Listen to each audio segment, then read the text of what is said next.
आहूय विप्रान् वेदज्ञान् स्नातः शुचिरलंकृतान्। ब्राह्मणों को बुलाया है, स्वस्ति वाचन कराया है। देखो वेद मंत्र,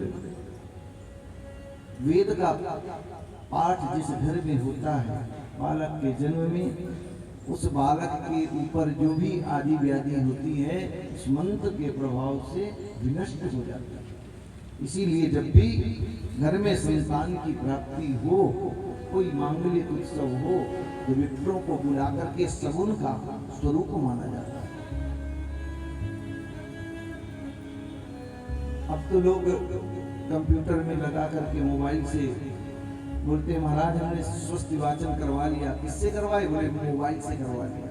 दक्षिणा किसको दिए? बोले वो तो दिए ही नहीं।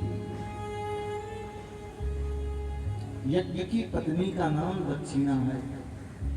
देखो आप दान करते हो ना ब्राह्मणों को, जो दान देते हो उसमें न जाने हमारे कितने दोष हैं जो दान करने से निकल जाते हैं। उदाहरण के लिए कुआं, कुएं से पानी निकालना बंद कर दो, 1-2 साल के बाद पानी पीने के योग्य फिर वो नहीं रह जाता,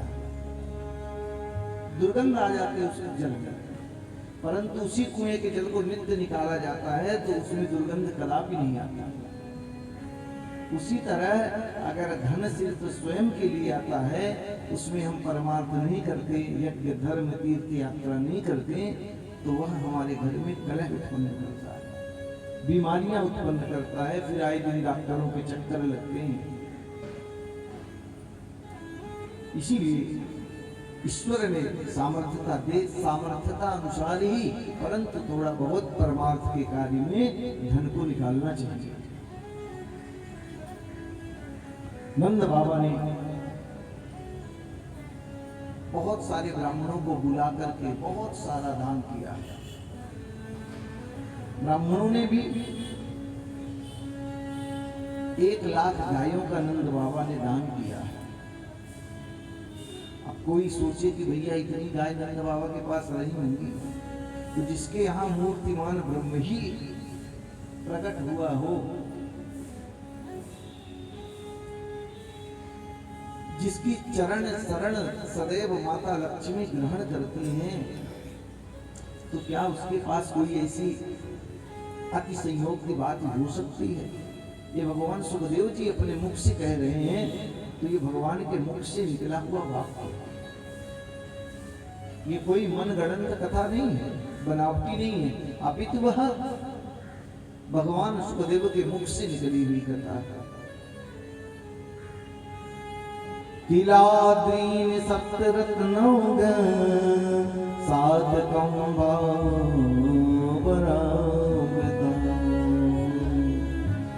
तिल का दान किया है। तिल का दान बहुत दानों में विशिष्ट दान की गिनती में तिल की आती है, इसीलिए तिल का दान अवश्य करना चाहिए। तिल भगवान के रोए से निकला, इसीलिए हवन करते हैं, यज्ञ करते हैं, उसमें तिल अवश्य मिलाई जाती है। गोप गोपियां आई हैं, खूब आशीष देती हैं। ता आशीष प्रयुञ्जान चिरम पाहीति बालके, चिरम पाहीति बालके। अरे यशोदा मैया, तेरा लाला हम गोपियों ग्वालों की सदैव रक्षा करे, दीर्घ जीवी हो, चिरम पाहित वाल के, चिरकाल तक 1000 वर्ष तक हम ब्रजवासियों की रक्षा करे मैया तेरा लाला। सुंदर नंद के आंगन में उत्सव चल रहा है। गोपी ग्वाल बाल सब अपने अपने मस्ती में मस्त हैं, परंतु रोहिणी मैया थोड़ा उदास है। क्यों ना हो? क्योंकि उनके पति जो है कंस के कारागार में है। रोहिणी च महाभागा नंद गोपाभिनंदिता, व्यचरत दिव्यवासः कंठाभरण भूषिता।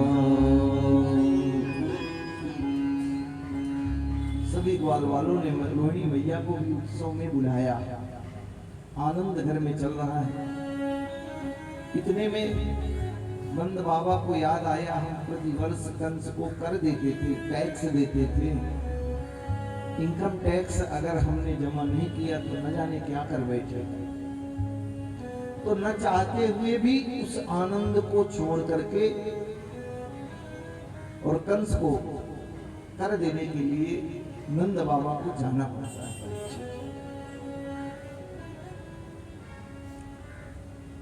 इधर नंद बाबा के आंगन में गोपी ग्वाल वाल सब मिलके परीक्षित बड़ा आनंद ले रहे हैं, आह्लाद है। रास्ते में नंद बाबा को श्री वसुदेव जी से मुलाकात होती है। नंदः कंसस्य वार्षिक्यं करं दातु कुरुद्वः। वार्षिक कर देने के लिए नंद बाबा जब जाते हैं तो मार्ग में श्री वसुदेव जी से मुलाकात हो जाती है। आपस में मित्र गले मिलते हैं, वो एक दूसरे के दुख और सुख की वार्तालाप करते हैं। वसुदेव जी कहते हैं, अहो ते देवकी पुत्रा कंसेन बाबा। नंद बाबा कहते हैं, हमने सुना है कि तुम्हारे यहाँ जितने पुत्र हुए वह आतताई कंस ने सबका वध कर दिया, और एक कन्या हुई थी जो आकाश मार्ग में चली गई। इधर वसुदेव जी कहते हैं, हाँ नंद बाबा ये सब तो हुआ, लेकिन तुम्हारे यहाँ तो आनंद लाला का जन्म हुआ है ना। लेकिन वसुदेव जी सब जानते हैं कि नंद बाबा के यहाँ जो लाला है वो हमारा ही पुत्र है, परंतु नंद बाबा से छुपा के रखे। आपस में दोनों मित्रों की वार्तालाप हो रही है। आज वसुदेव जी के यहाँ दुख है तो वसुदेव जी नंद बाबा के सुख की बात कर रहे हैं। नंद बाबा के यहाँ सुख है तो वसुदेव जी के दुख की बात कर रहे हैं। ये ही मित्रता। बाबा कहते हैं, जे न मित्र दूत हो दुखारी, जे न मित्र दूत हो दुखारी, जे न मित्र दुख हो दुखारी, जे न मित्र दुख हो नहीं बिलो पातक भारी, नहीं बिलो पातक भारी, निज दुख की समझ कर जाना, निज दुख की समझ कर जाना, मित्र दुख रजनी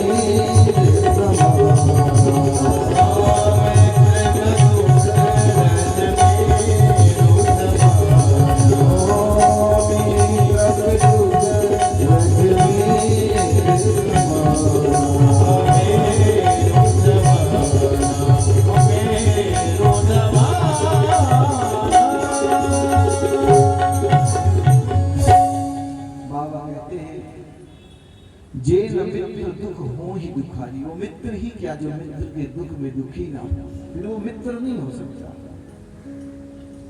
निज दुख गिरि सम, अपना दुख अगर पर्वत के समान है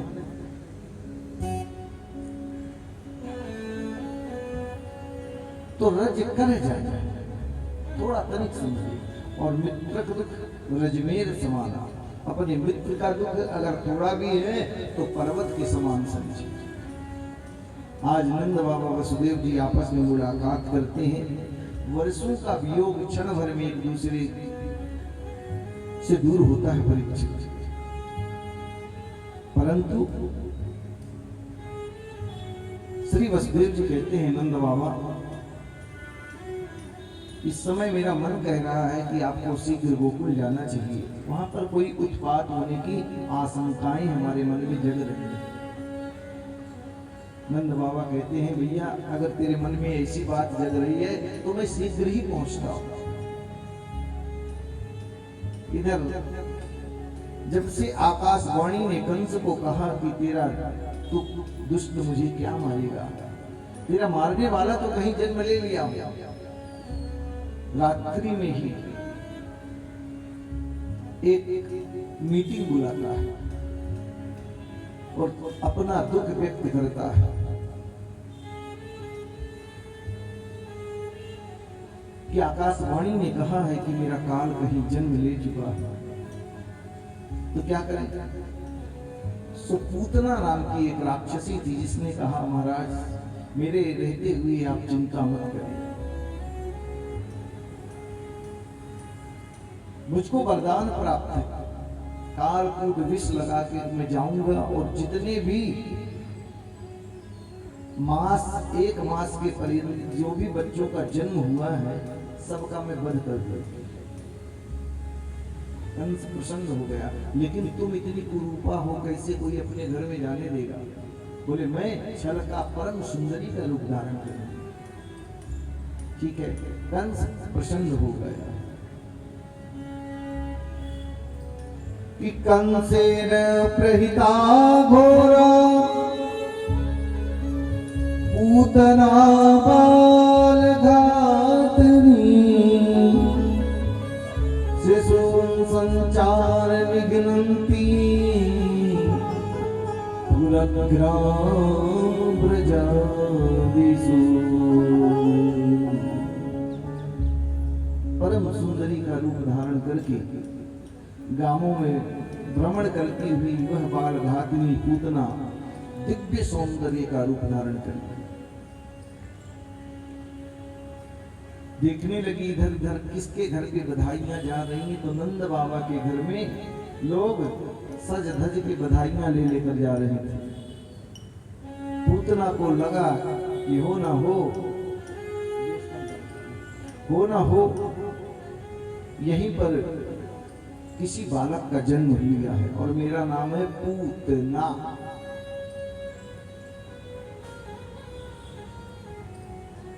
परम सौंदर्य रूप धारण करती हुई प्रवेश करती।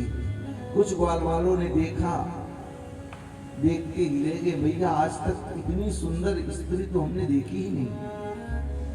एक ग्वाल वाल कहता भैया हो ना हो हमारे लाला का जन्म हुआ है ना, देवलोक से परियां आ रही हैं देखने दर्शन करने। पूछा देवी आप कौन हो, परिचय देने लगी। मेरे को नहीं जानते, मैं तुम्हारे रिश्ते की दादा की दादी की इतने रिश्ते गिना दिए, दूर की हूँ। अच्छा तो यहाँ क्या करने आई हो? बोले हमने सुना है नंद बाबा के यहाँ लाला का जन्म हुआ है, दर्शन करने आई है। गोपी ग्वाल बाल कहते हैं भैया दर्शन करो, तुम ही नहीं जितने लोग हैं जो भी देखो वही आशीष देने के लिए आ रहा है। लाला पालने में लेते हैं, मैया वहीं बैठी है। मैया के पास जाकर के पूतना परम सुंदरी का रूप धारण करके प्रवेश करती है परीक्षित। मैया ने परिचय पूछा, देवी आप कौन हो? बोली दूर के रिश्तेदार से आई है ना। अच्छा क्या चाहती है? बोले बस तेरे लाला को आशीर्वाद देने आई है। अच्छा बोली मुझको ब्रह्मा जी का वरदान है, जिस बालक को मैं दूध पिला देती हूँ, स्तनपान करा देती हूँ, चिरजीवी हो जाता है। और दूसरा क्या वरदान है? बोली जिस बालक के ऊपर मैं अपना हस्त कमल रख देती हूँ उसको कभी बाहर की अलाय बलाय जादू टोना लगता ही नहीं। मैया को तो दो ही चीज चाहिए। प्रसन्न हो गई, ओहो इसमें तो ये दोनों गुण है। भैया कही ठीक है देवी, अगर तुम्हारे अंदर ये दो गुण हैं तो मेरे लाला को भी ऐसा आशीर्वाद दे दो कि चिरकाल तक हम ब्रजवासियों की रक्षा करें, कभी किसी की बुरी नजर ना लगे। परंतु परीक्षित जैसे पूतना पालने में लेटे हुए लाला की ओर बढ़ती है, प्रभु ने नेत्रों को बंद कर दिया।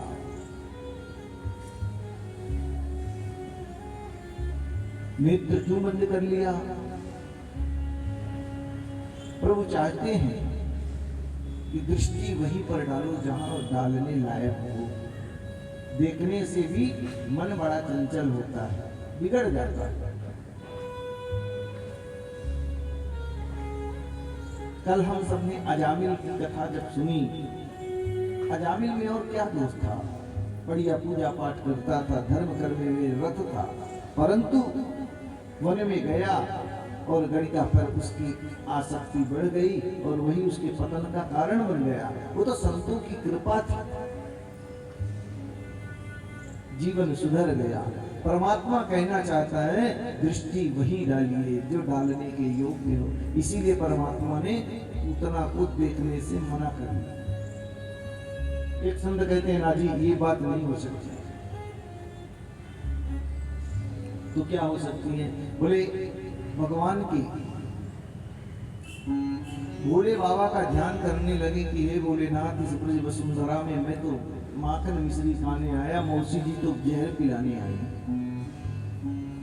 जहर पीने की आदत आपकी है, आप आइए और विष का पान करिए। बोले ये भी नहीं हो सकता। एक भक्त कहते हैं, ना जी प्रभु तो ये ध्यान कर रहे हैं कि कैसी भी है, भली है, बुरी है, विष पिलाने आई है, लेकिन कार्य तो माँ का ही कर रहे हैं। तो इसकी मैं कौन सी गति प्रदान कर दूं? लोगों का चयन कर रहे हैं कि इस लोक में इसको देखें, क्योंकि परमात्मा के हाथ से मरने पर भी भगवत प्राप्ति ही होती है।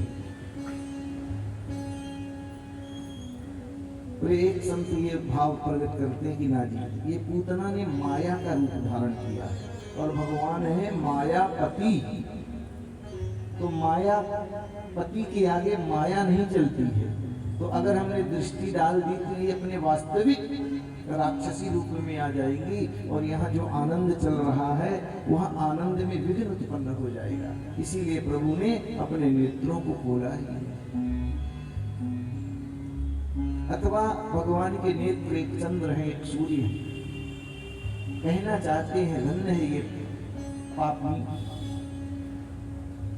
जिनका दर्शन करने के लिए बड़े बड़े देव कतारबद्ध होकर के अहरनिश वाणी से स्तुति करते हैं, गान करते हैं, फिर भी उनका दर्शन प्राप्त नहीं होता और इसको ये मारने की दृष्टि से आई है। अतः ये देखने के भी योग्य नहीं है। अंत में पूतना जाकर के लाला को सुख लेटे हुए लाला को गोद में ले लेती है और अपने स्तन का परीक्षित पान कराने लगती। गाढ़ं कराभ्यां भगवान् प्रपीड्यत प्राणैः समं रोषसमन्वितो विवद। प्रभु ने उस पूतना मौसी के विष का पान करने लगते हैं और विष पान किया, दुग्ध पान किया, फिर प्राणों का भी पान करने लगते हैं। जैसे ही प्राणों का पान करने लगे वैसे अकुलाहट में सा मुंच मुंचाल अमित प्रभासिनी, छोड़ दो छोड़ दो। भगवान मतलब कहना चाहते हैं मौसी हम पकड़ना जानते हैं, छोड़ना नहीं जानते। एक तो हम पकड़ते नहीं किसी को और जिसको पकड़ लेते हैं उसको फिर छोड़ते नहीं। लाख प्रयत्न कर लो फिर तो पागल बन करके माला ले करके हरि भक्ति में ही भक्त डूबे रहते हैं।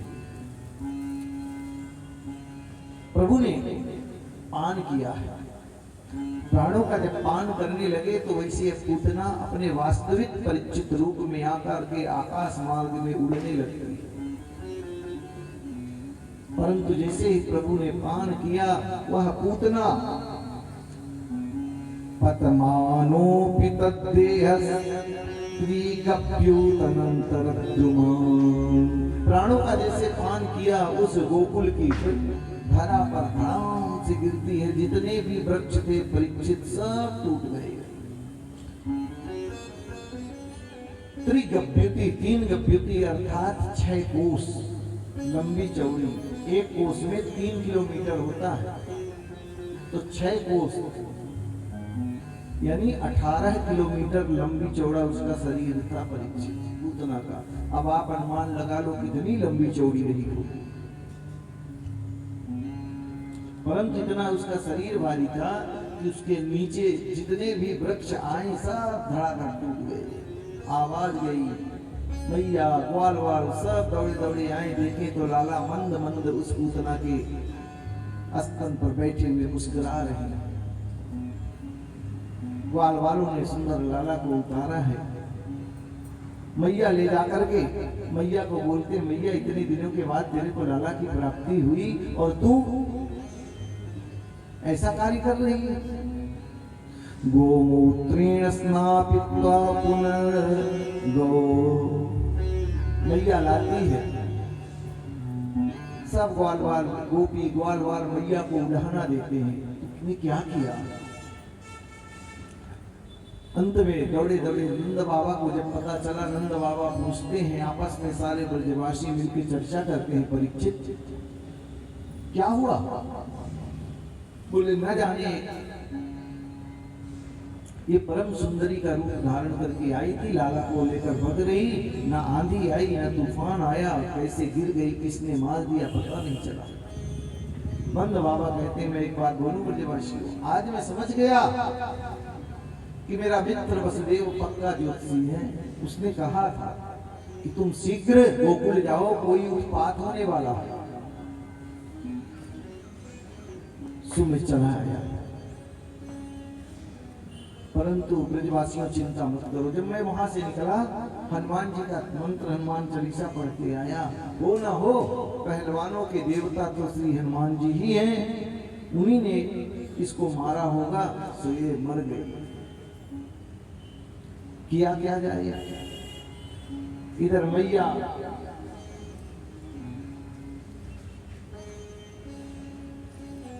लाला को ले जाकर के सुंदर गौशाला में ले जाती है, गाय की पूंछ से झाड़ा देती है। इंद्रियाणि ऋषिकेशः प्राणानारायणो वतु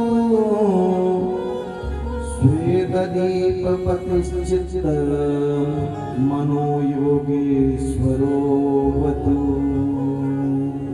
मैया ले जाकर के गाय के पूंछ से, कभी अपने बच्चों को अलाए बलाए जादू नजर लग जाए ना, कहते हैं गाय की पूंछ पकड़ के और उस पूंछ से 7 बार सर से पांव तक बालक के ऊपर गाय की पूंछ घुमा दी जाए तो सारी नजर दोष सब समाप्त हो जाती है।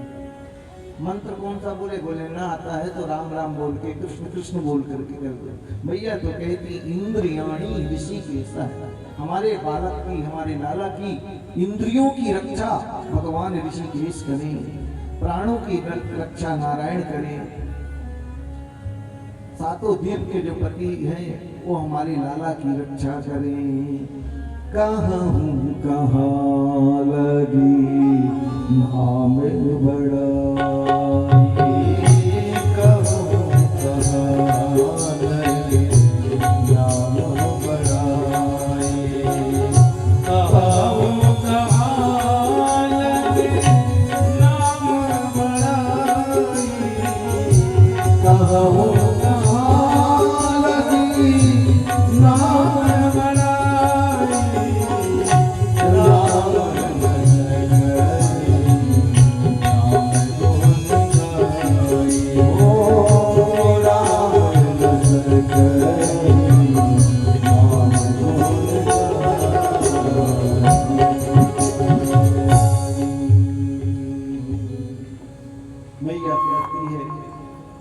नाम की महिमा क्या है।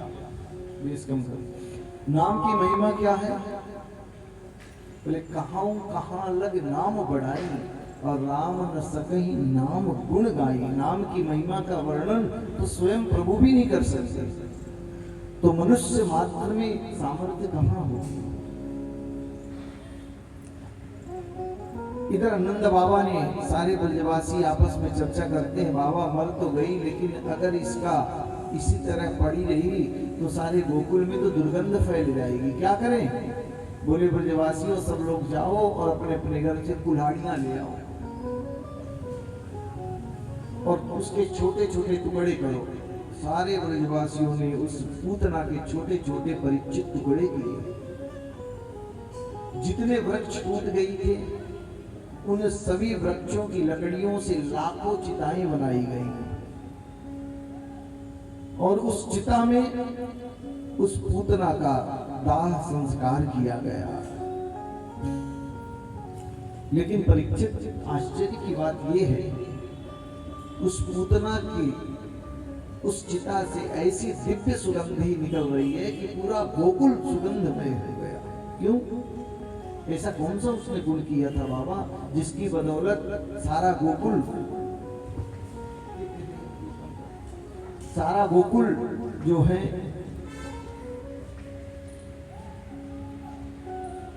राजन, कौन कहता है पूतना बाल पतित थी? जो प्रभु को स्तनपान कराए वो पतित कैसे हो सकती है? तो फिर उसके शरीर से इतनी सुगंधी कैसे निकली? अच्छे अच्छे कार्य करती रही होगी। बाबा कहते हैं देखो पूतना में गुण क्या था? पूतना लोकवालाग्नि राक्षसी रुधिरासना जिघांसयापि हरये स्तनं दत्त्वा प्रसदगति।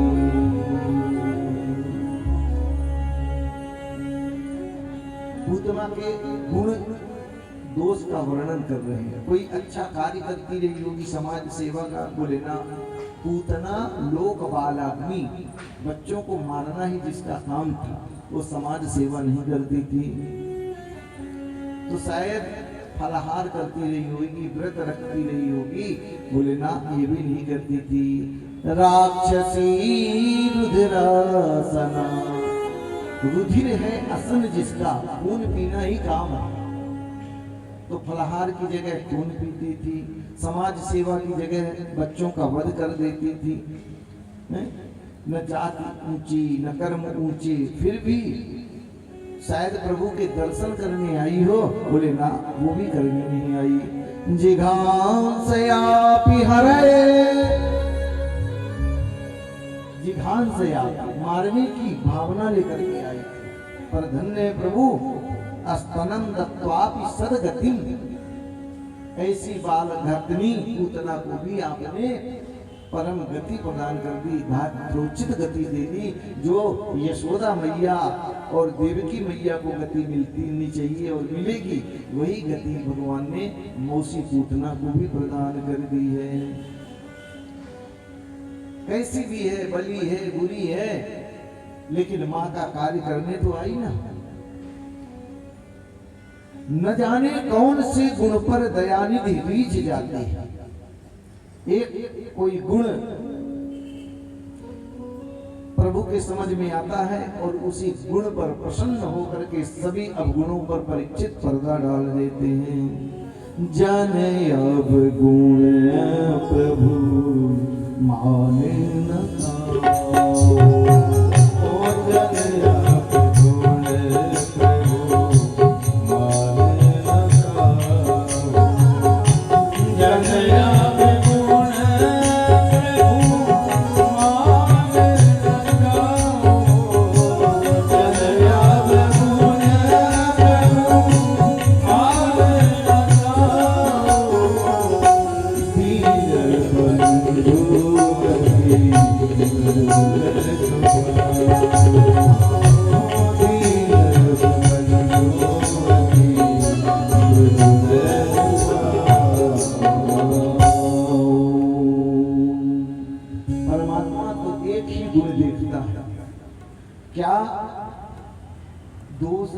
दोषों की गिनती करने लगे तो जीव जन्म जन्मांतर में भी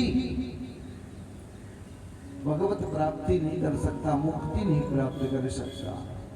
परंतु दीन बंधु अति मृदुल स्वभाव। एक कोई गुण देखता है और उसी गुण में रीझ जाता है और भक्तों के मनोरथ को पूर्ण कर देता है। वह मोर पंख वाला है परमात्मा। गोपियां कहती हैं प्रभु, तो आज पूतना के उस जब शरीर से दुर्गंधी निकली तब प्रभु ने सुखदेव जी, भगवान सुखदेव ने परीक्षित जी को समझाया है, राजन कौन कहता है वो पापिनी थी, उसके तो पुण्य उदय हुए कि भगवान का अंग संग प्राप्त करके इस पंच भौतिक शरीर का परित्याग करके भगवत धाम की प्राप्ति करता है। सुखदेव कहते हैं, स एतद पूतना मोक्षम कृष्णस्य भगवदभुतम सुनिया श्रद्धया मर्त्यो गोविंदे लभते रतिम। जिस गोविंद पूतना वध की कथा सुनता है तो कहते हैं गोविंद के श्री चरणों में रति जागृत होती है। बोल भक्त वत्सल भगवान की जय। तो न जाने कब किस वेश में किसको कहा वो मोर पंख वाला प्रभु नारायण किसके ऊपर कृपा कर दे, कोई थोड़ी जानता है। किसी भक्त का भाव है बड़ा सुंदर। अरे अकेली गई थी ब्रज को कोई नहीं था संग में, मोर पंख वाला मिल गया, मोर पंख वाला